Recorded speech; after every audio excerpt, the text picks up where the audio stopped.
the leak.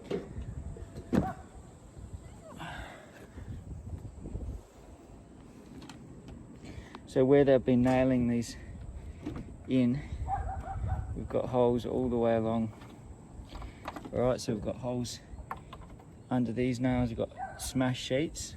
You can see again where they're nailing them in. They've smashed. Now this is asbestos, so it's not necessarily something that you want to be toying with, but look at those holes.